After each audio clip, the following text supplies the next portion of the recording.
Our world as marketers looks really different. The way we tell the story is through humans. How on earth can we expect our customers to keep up with all the features and functions when we release nonstop? We've gone from 55-mile-an-hour highways to faster than the Autobahn.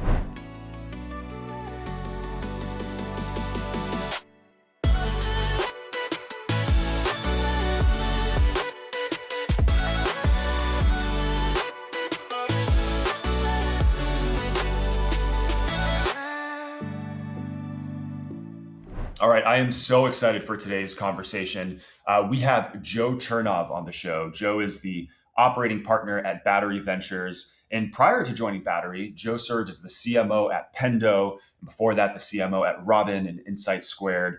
And early in Joe's career, he ran HubSpot's content team, where he helped build one of the most widely read tech blogs, a top 5 business podcast, a content engine responsible for generating the majority of the company's kind of marketing source leads.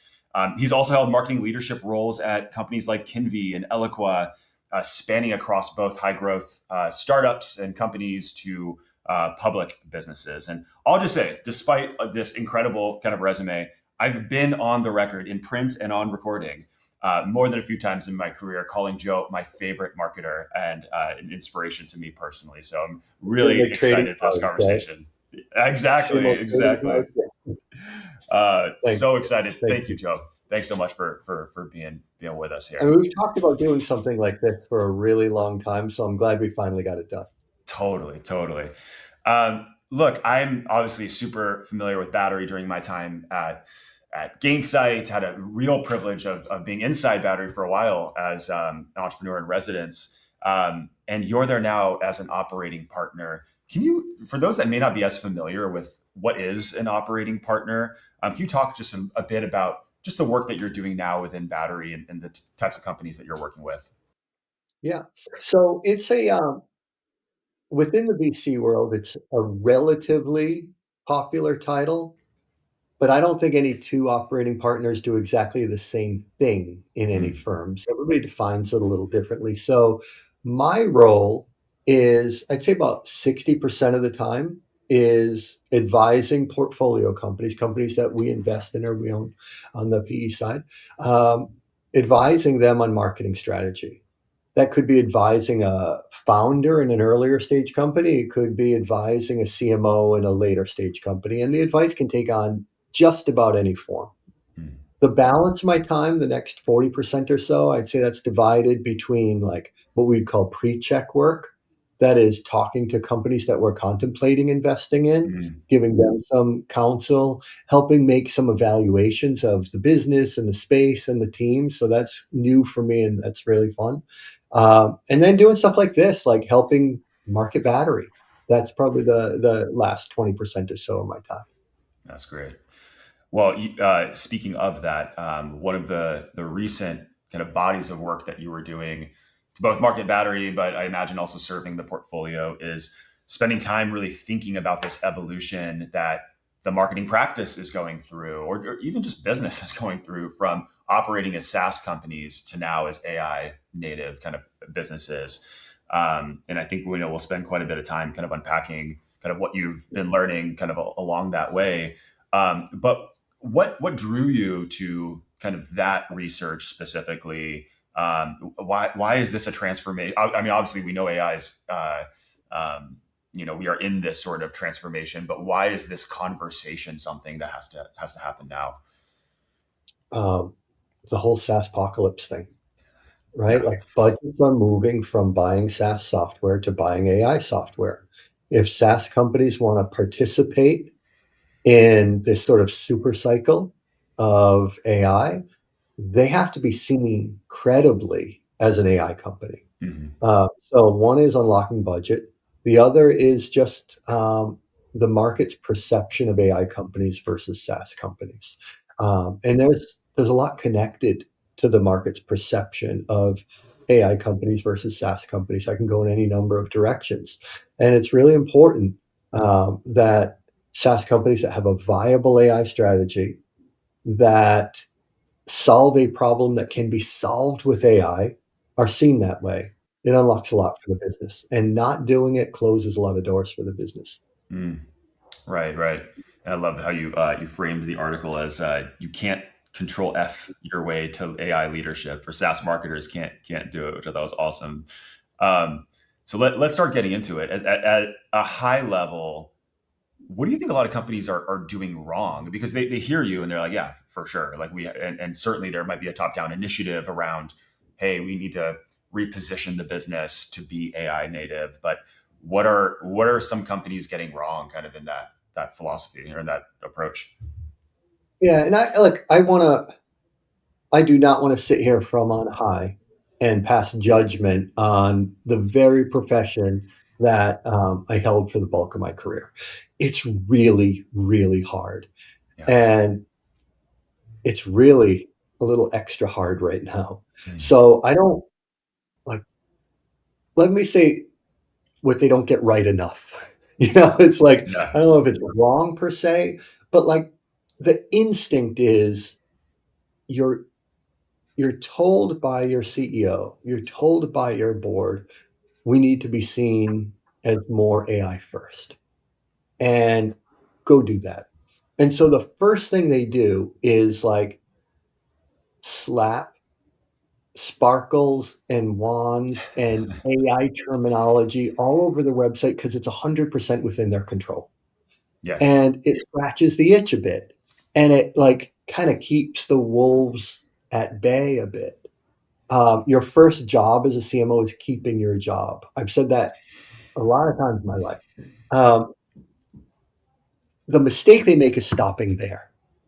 So I Mm. don't think that that's like the wrong thing to do. I mean, I think it can be ham-fisted at times, um, but you can't just stop there. That's not enough. You can't just say, I'm AI native, take my word for it. And I think there's some of that that goes on. Like, all right, AI native, check. Now on to the pipeline generating campaign. It's not, it's bigger than that.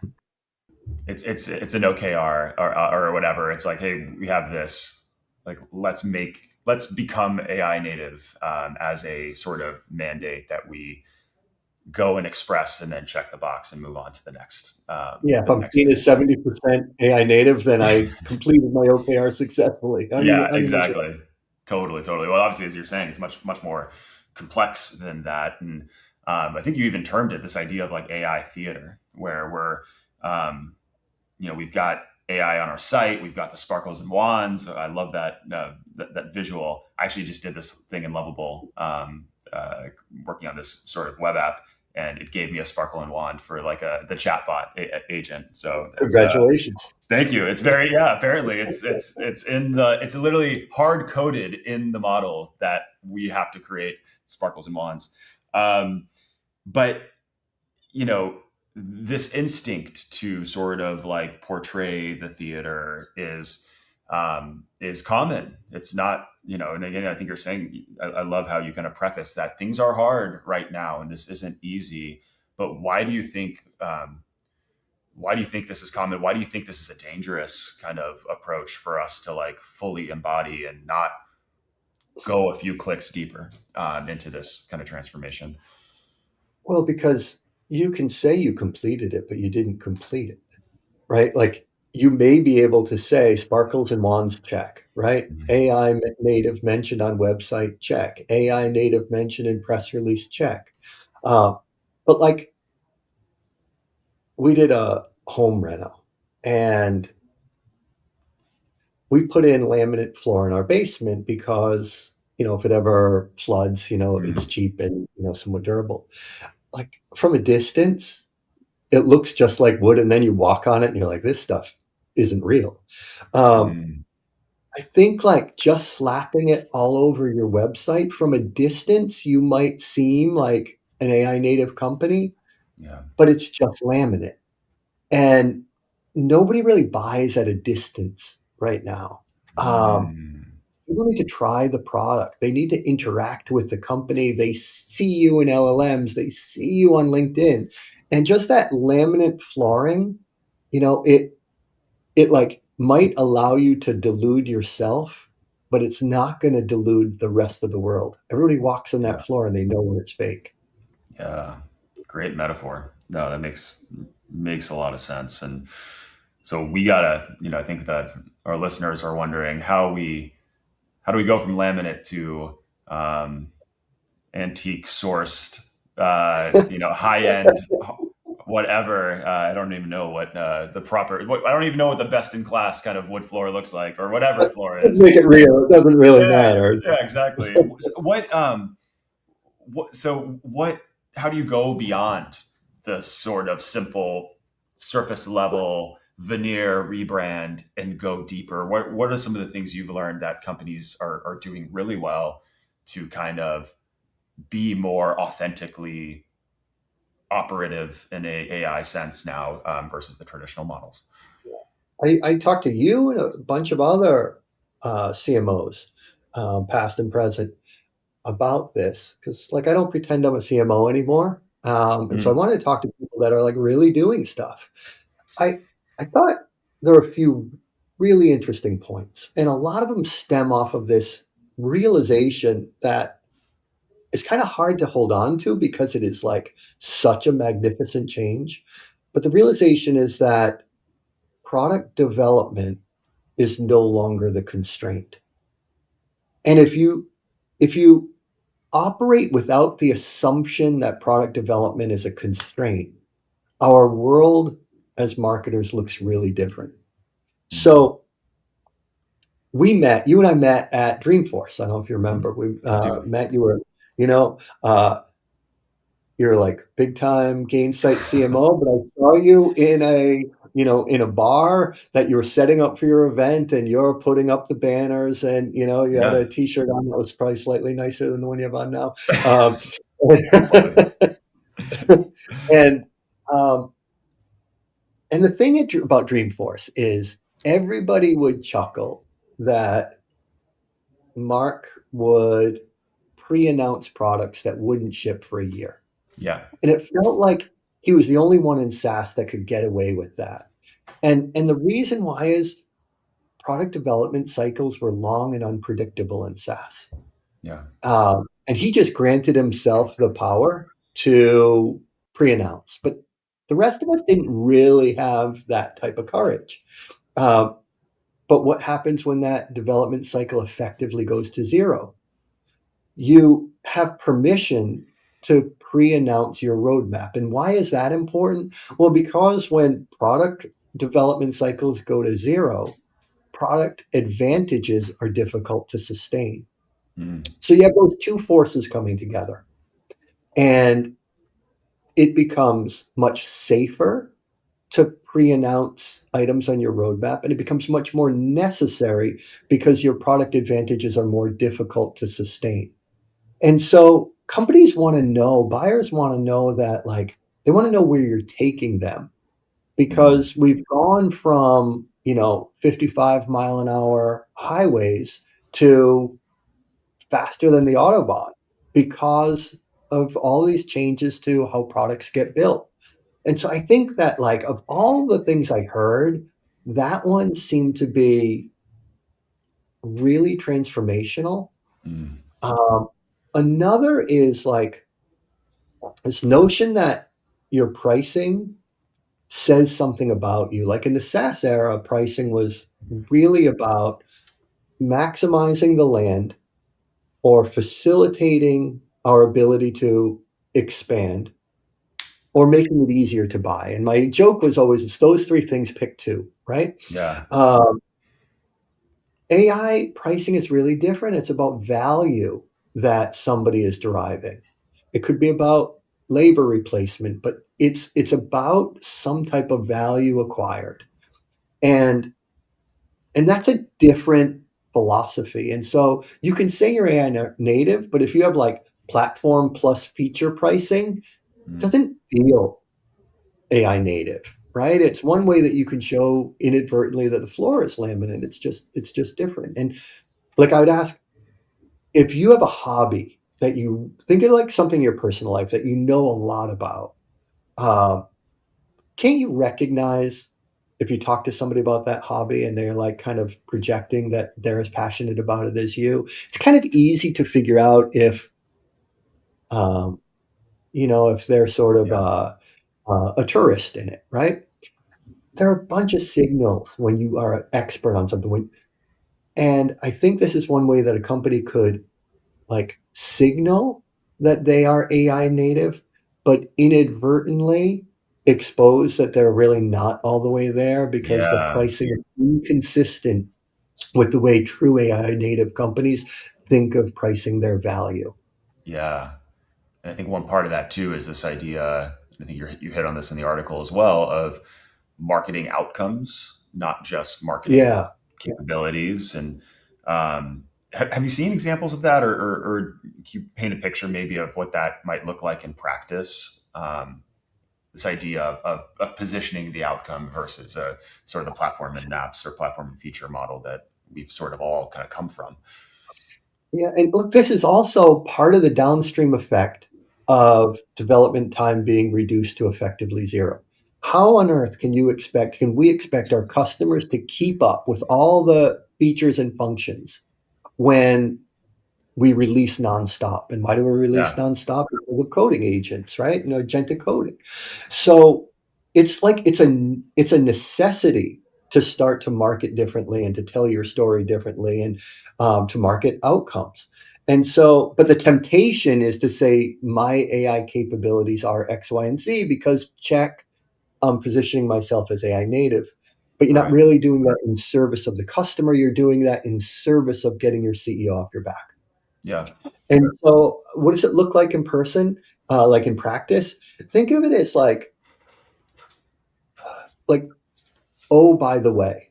So you tell the story of how you helped a company go from A to B. You helped a small size team outperform large size competitors. You helped take a company's revenue from nascent to hockey sticking. Whatever it is, whatever you're solving, uh, and then tell that story and then say, oh, by the way, it was done by our AI capabilities. Mm, And then you give yourself permission to describe those, or this would have never been possible pre-AI. Give credit to the movement itself, and then like, right. oh, by the way, this is how we went about. This is how we go about telling our story. This is how we go about helping our customers. I think marketers' temptation is to lead with themselves. But if you Mm, can like have this sort of oh by the way framing, that is tell the story of the outcome passionately, and then in a more casual manner, think, oh by the way, how did we go about helping them? Well, it happened to be our AI suite. yeah. Such a powerful kind of framework there. And so it's illustrative, right? Because I think a lot of what we see too often is in this new batch of AI native founders, a lot of folks coming out of the technical kind of context, there's almost this temptation to over index on the Yeah. technology and the innovation. And I think this is a helpful counterweight to saying, okay, well, let's earn the right to have to talk about it, but let's set that innovation story in context of the broader impact and the outcomes that we're enabling to the customer. So that's a And great. it's difficult too, right? Like I want to keep going back to I don't want to sit here in judgment of CMOs that have this really difficult job. Um, it's you're getting pressure from Mhm. leadership to be seen as AI native. I totally understand that, and this sort of play it cool strategy is Yep. difficult to implement when you're feeling some heat. So I do get that, and I want to make sure that like I continue to empathize as best I can. Yeah. No, agreed. Totally. One of the other elements of something you observed is that the really strong AI brands are leaning more into people. And obviously, I'm very biased here. I think we talked about this a little bit in the lead up to the article. The name of the show was called Brand Humanity. So obviously, a little leading the witness maybe here. But I'd love to hear from your perspective. You beyond being a good friend, thought that was good enough to feature as an observation. So, what do you see around the role of marketing, the people behind the brands in as part of this new playbook or this way of showing up as more of an AI first company? Yeah, this edition came from our conversation. So thank you for that. Yeah. Uh, Look, I've thought about this one arguably more than anything else in that on the list of transformations that we need to make as a profession. Um, and I try not to be cynical. In this particular one, it feels the most earnest and heartfelt, but I struggle to not see this through a cynical lens. Mm. And that is, uh, there is, how do I put it? There's the first word in AI is artificial. Mm. And is this a way to help get people to forget that this is artificial intelligence? Because the way we tell the story is through humans. And so, are we a prop in this narrative? That's my cynical view. My non cynical view is I don't know if you ever saw the movie 28 Days Later. I have Uh, actually, yeah.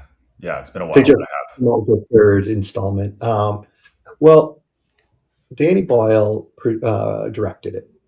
And one of the early scenes in the movie, and the scene was filmed in July of '01, and it was London post like zombie apocalypse, right? Right. And you see empty streets, abandoned cars, newspapers blowing around, and then you see like notes, pictures, pleas from loved ones on like bulletin boards and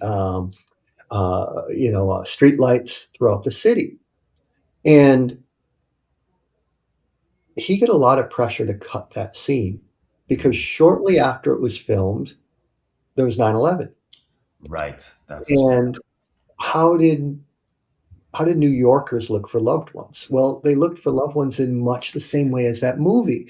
And Boyle refused to take that scene out of the movie because he said, when everything is technological and there is a sea change, there's a crisis, people will resort to the basics. mm, And that will be like pictures on telephone poles. Now, mm. I don't want to like liken what's happening in tech to something of like An life or death apocalypse. magnitude. Yeah. Right? I mean, it's pretty extreme, but the metaphor holds for me where um, people. I just saw a demo of a product that can replace all of go-to-marketing or promises to replace all of go-to-marketing in one app. It finds your prospects, it engages your prospects, it engages your customers, it auto generates and auto sends the email, auto responds. And so that can feel apocalyptic career wise to Yeah. people. And so where do we turn to? We turn to one another. And I think when there's all this uncertainty and people are trying to keep up with the pace of change that is accelerated by, I'll say it again, product development cycles Yeah. compressed to zero. Where do we look? I think we look to each other. And I think that my optimistic, metaphor notwithstanding, perspective on this is, when in times of change, extreme change, we look to other humans to help us navigate. And I think that that also could be driving this sort of return to basics in some way. Yeah. So good. And for whatever it's worth, I don't interpret it as cynical, more just philosophical, asking the deeper, like, why. But I've seen evidence already, and the examples that I cite, like there's a lot of practical examples of like these product releases are no longer just like, you know, release notes or whatever in a change log, but it's a video of the product team in a conference room, kind of sharing what they've released and why. So there's some tactical elements of humanity that I think we've seen come through. But the more kind of strategic one to me was ChatGPT and Anthropic both have been investing in global kind of brand campaigns. And in my mind, these are like the brand marketer in me is like, these are like the Terminator brands, right? That are just like maybe a little bit one step closer to an apocalyptic kind of story of automation, and it's cold and it's kind of, iRobot or whatever. But in each of the campaigns, they led with storytelling. Lovable too, by the way, is on this list. And it was like shot with like warm, almost nostalgic type of videography. And there was something really just compelling and very human about it. And so it's interesting to see that even at the sort of pinnacle, at the foundational lab kind of level, these companies are embracing more of like they would agree with this broader kind of observation that what appeals to us, and maybe this is tied a little bit to the outcomes bit. It's like, well, we're not just positioning the technology, which might feel transactional or like compute or whatever. We're marketing the outcome, using the tool to make the world, to feel that optimism, to communicate that optimism, to talk about the impact. So those are a few of the examples. Lovable as well is a third that I feel like are good signals for the rest of us who don't have maybe the marketing budget that those three companies do, to No, you're also lean right into about this. the outcomes. I think we can look at outcomes as I was talking about a company inflecting their growth, but like you can also look at outcome as like the ad where somebody has a date and they want to play it cool, and ChatGPT suggests like this lemon butter pasta, Yeah, and yeah, the ad ends with like this like looks like a really good, comfortable, first date or whatever they were on, and that's the outcome. The right. outcome is a really great night, and that also, we can think of outcomes in terms of KPIs in B2B, but is there the B2B equivalent of a really great night? Yeah, And like, because they took it all the way to like the nth state, and that was the nth state. I thought that ad was incredible. Like, I yeah, remember the dish. totally. Yeah, yeah, and that's exactly it. That's exactly it. And it's I don't know if I view this as a reason to be hopeful as a marketer. I guess is that there's a lot of, yes, that automation. Your point on the tools that are forthcoming that will automate quite a bit of performance marketing, growth marketing, all of that. But I do also see the renaissance potential for more of that creative storytelling and emotive side of marketing, for lack of a better term, perhaps. But you talked about, Joe, just that this is really a hard time for marketers, which I echo, and we've talked about that quite a bit on this show as well. Um, but one of the things I think that's made it hard is CMOs, marketing leaders. We have to be the mandate is we have to be builders again. We can't just be leaders and managers of people and reporting up and out and all of that. We have to be doing the work again, and just using AI isn't enough. It's not enough to say, oh, yeah, we work with ChatGPT and turn that campaign kind of brief around in a matter of hours. Like, sure.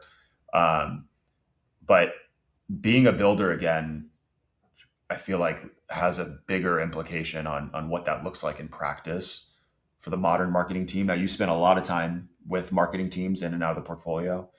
Um, what have you seen as marketers, as builders, and what is that? How has that looked like done well? Yeah, I think that I have said you need to be a builder. But what I really mean is you need to go beyond asking ChatGPT what to cook for your dinner date. Mm, It, you have to constantly push yourself to be a little uncomfortable, a little more daring, and maybe you're not that technical. And so you're never going to go into Claude Code. But what can you do in chat itself? Or maybe you are technical and you say, I'm going to be a hero to my business. I'm going to replace product X with something that I vibe code.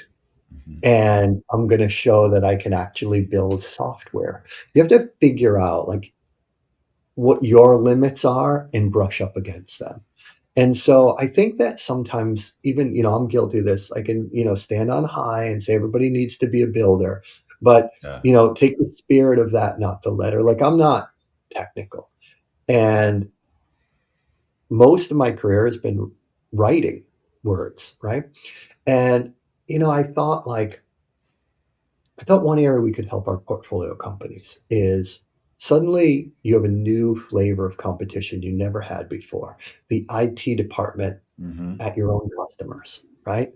Like I've dubbed it internally, the call is coming from inside the house problem, right?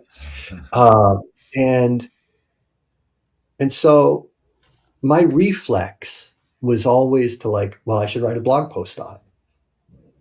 And pre-ChatGPT, that blog post would take me, I don't know, 3 or 4 hours, right? Well, I went into Claude, built an app. I didn't even need Claude Code because it was a single page web app that, wasn't that large a technical lift, and built an app. We are Hmm. just kind of messing around with it internally now. I'm trying to figure out what I'm going to do with it, but built an app that is a questionnaire. And based on the answers to the questions, it gives you your likelihood to win or lose a deal or a customer to DIY. Yeah. And based on your answers to the questions, tells you what value props you should convey about your product. Hmm. Um,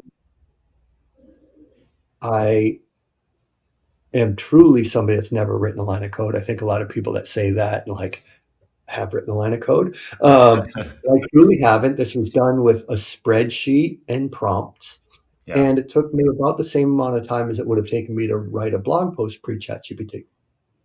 So what I would urge people to do is think about, is there an alternative way to solve whatever problem it is you're seeking to solve? In this particular case, it was, how do we help SaaS companies better compete against the call is coming from inside the house?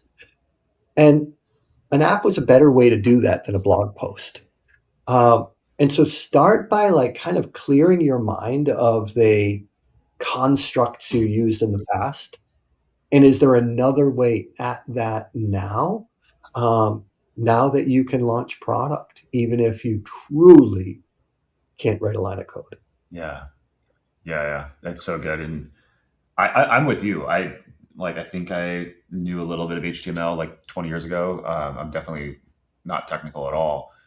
Um, and for whatever it's worth, I don't know, just maybe just a practical kind of moment for folks listening. I got a little overwhelmed in Claude Code. It was a little too much for me. I had to create like a GitHub repository, and I was like, all right, I'm out. Like I think this might be too much Yeah. for me. Um, You've done your and great so point. yeah, but I found my way to Lovable, and I swear I'm not like a paid creator or whatever for them or anything, but I found it to be much more approachable. And we've done little things. Again, a very small team here, but rather than buying Asana, for example, like we created a little like project management thing, and we're able to like run our stand-ups off of it, and it costs $0, and probably around like less than 10 prompts to get there, and it's in production, it's deployed. It's so I think there are don't let this feel intimidating to you if you are a marketer that um, like Joe and I guess are not as technical, but perhaps have that curiosity to be thinking about like what can we reinvent, or where can we save the company money, where can we save time. Vibe coding doesn't mean you have to give like 14 hours on a Saturday, to do it. Good if you want. It's actually kind of fun. So I find that it is rather enjoyable too. Um, but you can fairly quickly get some things online that might help um, streamline work. And so, yeah, that mentality though of like, can we build something versus do we need to go buy something, or how do we sort of I don't know, like find easier and more modern ways to solve these problems? Like, I think is an important one. Yeah, like you could just build a website for your kids' soccer league in Yeah, Lovable in 45 minutes, yeah, right? exactly. And so I feel like the bigger challenge is to unlearn all of the assumptions around how to solve a problem, because there are Yes. just different ways to solve problems now. And so maybe the better path is to use it in your personal life to figure alternative problem solving methods. And then from there, start to apply it to your professional life. It's Because good. to me, the biggest constraint is just is the unlearning. It's just the unlearning. Totally. So good. Joe, obviously that we talked a lot about the SaaS to AI strategy and sort of the org implication, but I'd love to talk about how this actually looks like in the sort of go to market stack as well, because I know this is something that you've been thinking about, recently published some work around. And you described this moment as kind of a transitional phase in the architecture of go to market. What's breaking in your mind in the sort of traditional SaaS era tech stack today? Well, I mean, breaking beyond budgets are going to AI, and it's hard to actually buy SaaS software internally. Mm, Uh, Look, I think we are in this like messy beginning where let's go back to the dilemma CMOs face. On one hand, you have unrelenting pipeline goals, right? Those you can't just take a quarter off and say, I'm going to punt on pipeline for a quarter, but I'm going to rebuild my stack in this like really forward looking way that's going to help us scale later.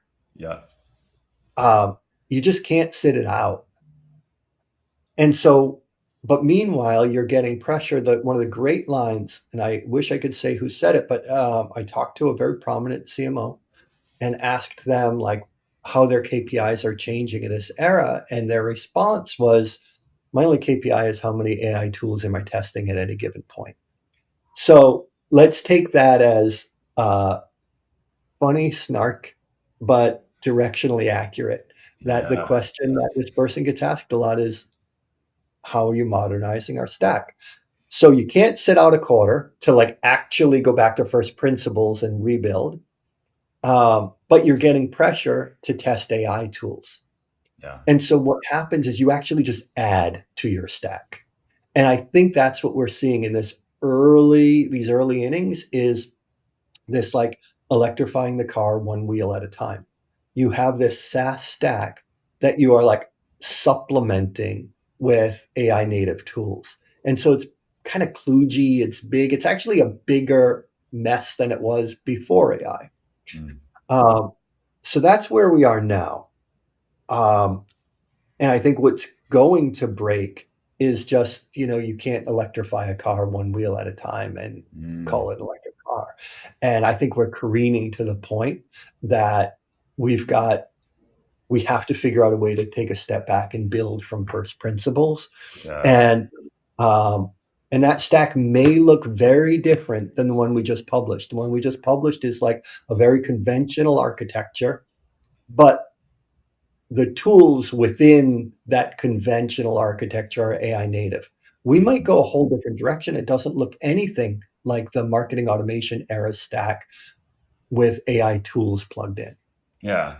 Well, that's what I was going to reference was in the so as long as I've been working, right, it's been marketing automation on top of CRM, and then those are the either systems of record or however you want to define it, and then everything else just lives around that ecosystem. All the booths at Dreamforce, all the folks that attend HubSpot's conference are all integrating into those two kind of hubs at the center. And what I loved about the architecture you shared is that model itself is losing sort of that centrality. What do you think? To your point, like everything could change for sure, but in current kind of hypothesis, like what do you think replaces that core?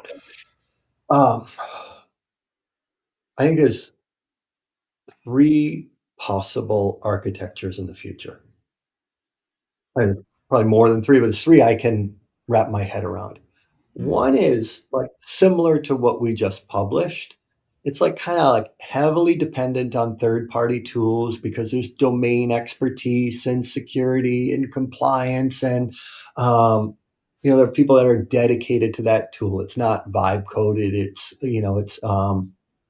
Uh, it's like battle tested, but it's AI native, and it probably looks a little different than a CRM system in the middle, right?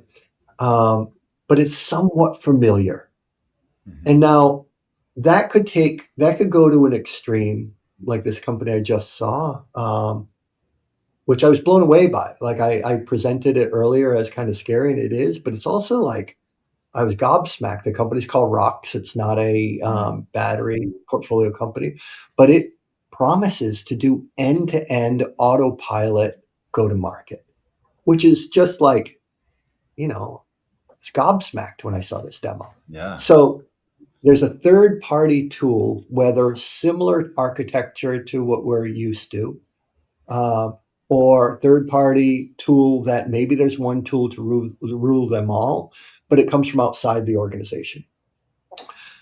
Model two is um, like the Scott Brinker Mm. idea. Scott Brinker from HubSpot, Chief Martech.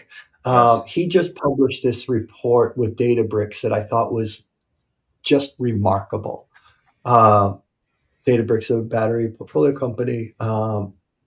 Scott's vision is like there's apps and agents that are generally homegrown, though some could be third party, but these are like roll your own that perform like a single function, exactly what you need.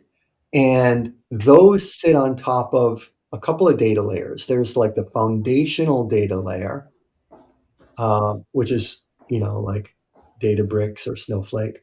And then there's like this contextual layer that kind of reconciles what's in that, that data lake. It reconciles it for use in business applications, right? It tells the apps what a customer field is, what a prospect field is, what a renewal is. Mm-hmm. And so it presents the data in such a way that it's usable by those applications. And then like largely third-party packaged apps go away, or they get reduced to like very specific apps from like an app store level sophistication. Okay. All the data from the CRM is now just it's data that lives in that lake, right? Mm-hmm. And then single function apps work with it. That was the most common request we got after we published our tech stack.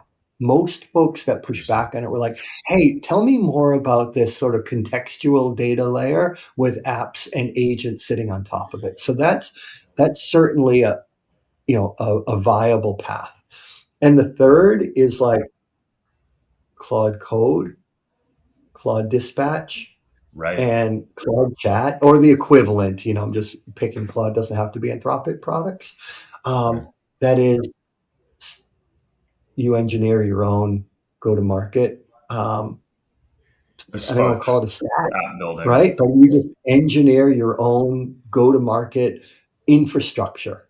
Um, and it's built by people that I'm not going to say never wrote a line of code, but it's not built by MIT engineers, right? It's Right. built by people that are capable engineers that have strong domain expertise in marketing. Um, I think that's the third option. I think those are like the three most likely. Yeah. And what happens in that third option? Because that's the one that feels as a marketer, former whatever I am, working in on the vendor side of technology historically, like that feels the most uncertain or the least kind of optimistic outcome for our practice, so to speak. Um, just maybe in your own opinion, like how far does that go in a world where the foundational models are absorbing a large part of the go-to-market stack? And what do you think anything remains on the other side of that, or like what are the main elements that disappear? I think I like that earlier in the conversation where I accused myself of cynicism. And you were like, but there's still sort of some humanity in all of this because somebody did that brand ad. And there's some magic in that brand ad, right? Like, I'm going to be that guy for you here. I think somebody has to tell that person what to build. Yeah. Multiple people likely need to build and maintain it. It's probably a different type of engineer than we have today. So, I've got a kid that's 16 and we're talking about college and everybody says don't study engineering. But like maybe it's a different type of Mm, engineer that we need in the future. It's just a type we haven't sort of put words to yet or, built a job description around, but it's somebody whose skills are this hybrid of like prompting, light coding, but recognizing correct coding. Um, and there's still like will need to be people to like check and make sure the campaigns are functioning properly. right. So maybe there, I believe there are humans in the marketing department in all of these scenarios. What varies is their skill set in these three different scenarios. And in this last scenario, I think you need somebody that is like actually really senior and knows what that that has a head and a stomach, has a head and a heart, and can sort of Mm, reconcile the need for both. But you need more technical marketers in this third bucket. But there okay. are humans in all three of them. They're just different Yeah. skills. Yeah, absolutely. Joe, this has been so awesome, man. I always love learning from you, and I teed you up to our producer earlier as again one of the more philosophical thinkers in our practice, and I think this conversation definitely lived up to that. Um, I do want to ask you just personally, to the extent you're willing to share. You mentioned this is all really hard right now. Things are just moving so fast with obviously AI changes to go to market, expectations of the marketing leader, and so on. How do you personally try to stay grounded and kind of maintain your own sense of humanity kind of through all of this fast kind of change that we're all experiencing collectively? I'm really lucky. I am surrounded by unbelievably smart people at Battery, Mm, and particularly like the entry level roles on the investment team are like analysts and associates, and I'm like they're a few years out of college, and I'm blown away by them, and I get to be surrounded by people that don't have like legacy mental frameworks to shed. And so, uh, I read the parenting advice that says, the biggest hack in parenting is make sure your kids' friends are good kids because they do a lot of the lifting for you. mm, I am surrounded by like the right kind of friends here that so I good. can learn from. And so my advice would be to surround yourself by people that push you, that nudge you to like just get a little uncomfortable. I actually think LinkedIn is the experts on LinkedIn are doing it all wrong. This one I will say there's a right and wrong way. I've been Mm, careful not to like go that far, but I feel like a lot of their voice is you're all doing it wrong. This is how you do it. And they make things seem a lot harder, a lot more daunting than they really are. And the voices on LinkedIn should be let me bring you along with me, not let yeah, me prop myself up at your expense. And so surround yourself by people that nudge you to go 10% further than you're comfortable going, let you catch up, and then challenge you to go another 10%.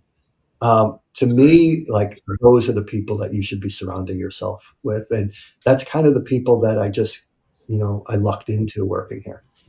That's awesome. That's so good. And now maybe even a similar vein, I'd be remiss not to break some news on the podcast if we can, and just share that not only was this an incredible opportunity to catch up with you and compare notes and learn, but we're going to be doing some more stuff together, kind of going forward. And so I'm excited to share that Golden Hour and Battery Ventures are going to be kind of building a CMO supper club series, just a resource and community for marketing leaders who are going through this transformation we spoke about, and the impact certainly practically and how we can align strategy and process and all of that, but also maybe even personally and ensure we're bringing our best selves to work, our whole selves to work in a world that is changing so fast around us. And so I want to thank you for your partnership and being a part of that. And I think it's going to be like it's so well needed in this time that we're living in right now. Yeah, I really have always, I think we've both always sort of sought out opportunities to collaborate. And early days of Pendo game site, that was possible. Early Little days, timestamp. yeah, That's doing a lot of lifting in that sentence. Um, yeah, but now that we get to, form a community together, grow a community together, figure out what that community needs, I'm genuinely looking forward to that. And like you're so in touch with like the human side of our mhm. roles, um, that I couldn't think of anybody better to partner with on it than you. So yeah, I'm Awesome. looking forward to it. I want to have a basket where you have to leave your cell phone, you have to leave your mobile phone at the door. Yes, Like you literally have to physically drop it in a I love it. box. The every summer or fall we would go to my family would go to these tiny houses and Mm, just in the woods, and they had this ceremonial device box when you check in, and you like amazing. physically put your device in it. And like my kids, that's the thing they remembered the most. And whose Really? phone do they remember going in the box? They remembered my phone going in the box, not theirs. And um, and so I kind of wanted to bring that to the CMO Supper Yeah, Club. I know people will oblige, but man, have a ceremonial box and devices I going love it. there. I love it. We'll get that box on order here. I think that's a great idea. Just to be presence is such a big part of all of this, isn't it? Just the idea of how can we stay present offline to our teams, to our families. So no, I love that so much. It's going to be great. And so, folks, if you're interested, follow us. Stick around. We'll share more about that here soon. But Joe, thank you, man. Thanks for being a part of this. I've learned so much from this conversation. For folks that want to follow your work at Battery and want to kind of be on the lookout for more of this incredible research and content that you're putting together, where can folks follow along? It's LinkedIn. I'm very seldom on Twitter. I just mostly read Twitter. I very seldom publish anymore. So I think LinkedIn's your best bet. Awesome. All righty. Well, thank you, Joe. Thanks everyone for watching, and we'll see you next week.